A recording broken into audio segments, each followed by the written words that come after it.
good morning to class 10 biology students. Now I am going to complete this chapter. Previously in the live class I have discussed many of the topics. Some topics are only remaining. So I am going to discuss all these topics. Now the first is transfer of energy in a food chain. Food chain में energy transfer किस तरीके से होता है, कहाँ कहाँ loss होता है, कहाँ कहाँ गेन होता है. Firstly, the sun gives the energy to the plant in the form of solar energy or light energy. Plants means producers.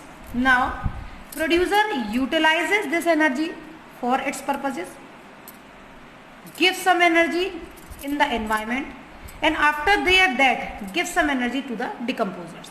Now, the remaining amount of energy is transferred to the next level, that is herbivore.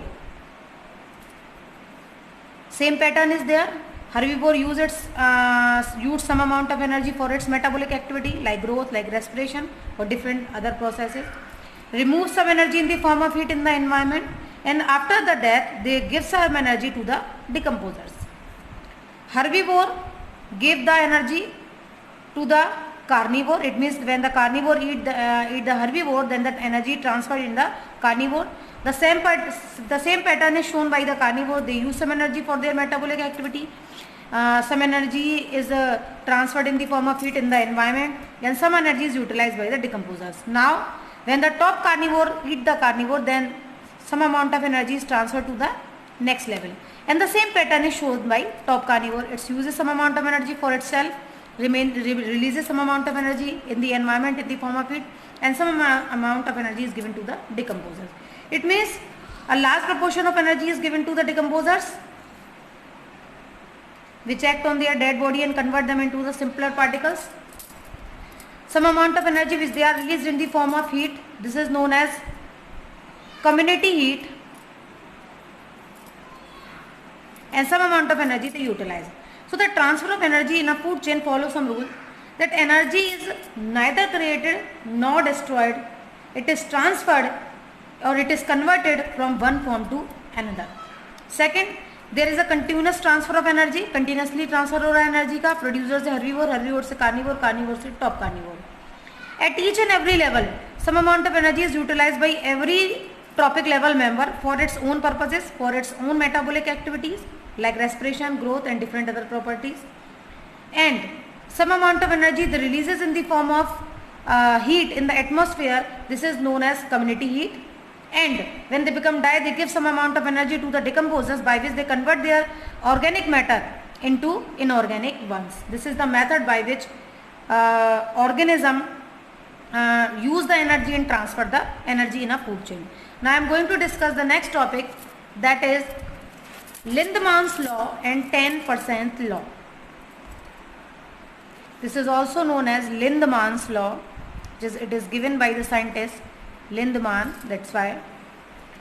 For explaining this topic, I am going to make a food chain. मैं यहाँ पर एक food chain बनाती हूँ simple. That is producer, herbivore, carnivore, and last one top carnivore. So the rule starts from the sun. As we have already discussed, that sun give the energy to the plant in the form of solar energy or in the form of light energy, and whatever be the energy is present in the same sun, only the 1% part of that energy is utilized by the producer. Suppose 2000 kilocalorie energy is there in sun.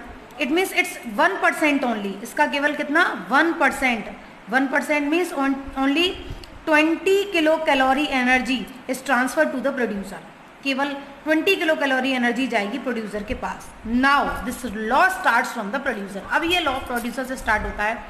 Only the 10% energy of the one trophic level is transferred to the another trophic level. जब food chain में energy transfer होती है तो next जो level है उसमें केवल अपने प्रीवियस लेवल का 10% ही ट्रांसफ़र होता है. ठीक, जैसे 20 किलो कैलोरी प्रोड्यूसर के पास है तो उसका 10% कितना आ गया, 2 किलो कैलोरी आ गई हार्बीवोर के पास. अब हार्बीवोर जो कार्निवोर को एनर्जी देगा वो भी कितनी देगा 10%, मतलब कितने हो गए 0.2 किलो कैलोरी एनर्जी कार्निवोर के पास आएगी। अब कार्निवोर के पास जितनी एनर्जी है उसका 10% किसके पास जाएगा, top carnivore. It means 0.02 kilo calorie energy. It means the amount of energy decreases from the two the successive levels. Successive level पर जाते आते जो अमाउंट है एनर्जी का वो क्या होता जा रहा है, डिक्रीज हो जा रहा है। And this is the law which is given by Lindeman's. It is known as 10% law because only the 10% energy is transfer to the successive trophic level in a food chain. केवल 10% energy transfer होती है successive food chain के members में।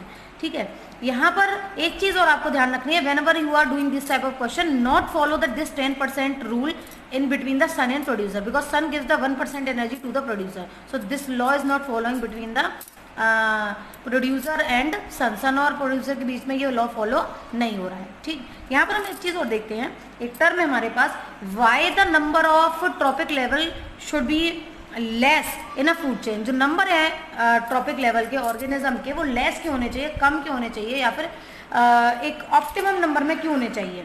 Y the number of trophic level in a food chain limited क्यों होने चाहिए। अब आप देख रहे हो द लास्ट लेवल जो ऑर्गेनिज्म है it gets only 0.2 energy which is not sufficient for the conducting its all metabolic activities. अगर इससे भी ज्यादा कोई दूसरा लेवल होता तो वहां पर कितनी जाती, 0.002, जो बहुत कम एनर्जी थी।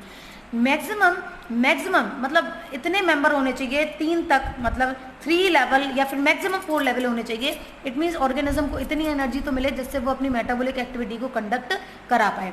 तो जो फूड चेन में जो मेंबर्स हैं वो लिमिटेड होने चाहिए। That's why that every organism, it means the last organism still get the same amount of energy to conduct its metabolic activity. Food chain short जितनी होगी वो उतनी अच्छी फूड चेन होगी। नाउ एक और कंसेप्ट आता है, why the nutrients flow in a cyclic manner. जो न्यूट्रिएंट हैं वो साइक्लिक मैनर में कैसे ट्रांसफर होते हैं, और जो एनर्जी है वो यूनिडायरेक्शनल क्यों होती है। यूनिडायरेक्शनल वे तो अभी हमने पढ़ ही लिया, देखो ठीक है। Unidirectional it means from the producer to herbivore to carnivore to top carnivore. So it is transferring ना यूनिडायरेक्शन। ऐसा तो नहीं वापस आ रही है सन के पास में, ऐसा तो नहीं वापस आ रही है टॉप कार्निवोर से carnivore. So the flow of energy is unidirectional. जो फ्लो है एनर्जी का वो क्या है, यूनिडायरेक्शनल होगा। But the flow of nutrient is cyclic. लेकिन जो न्यूट्रिएंट्स का फ्लो है वो साइक्लिक होगा। कैसे होगा भाई, ये देखें, ये producers are taking the nutrients from the soil. ठीक है, now the nutrients are transferred to the body of producer, and from that producer these are transferred to the herbivore.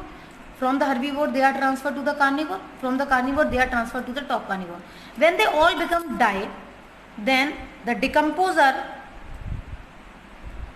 act on their body and convert their body organic matter in the inorganic matter which is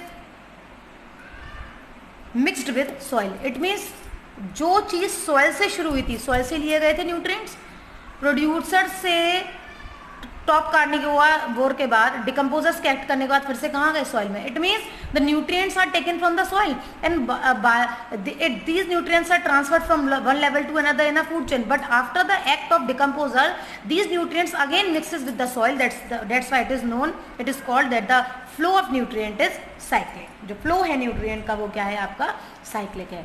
ये हमारे कुछ topics रह गए थे वो complete हो गए, और मैंने आपको गार्बेज जो ट्रीटमेंट है उसके बारे में सारे टॉपिक्स बता दिए थे। केवल एक रह गया था, रिसाइकलिंग, जो कॉमन है बहुत, आपने देखा भी होगा। We collect most of the material like paper, plastic and metal.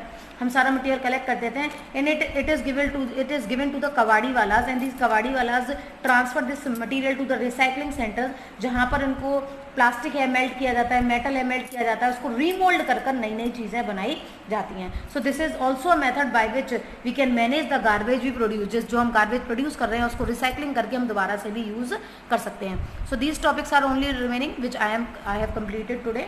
So next time I am going to discuss the next chapter. Till then goodbye, have a beautiful day.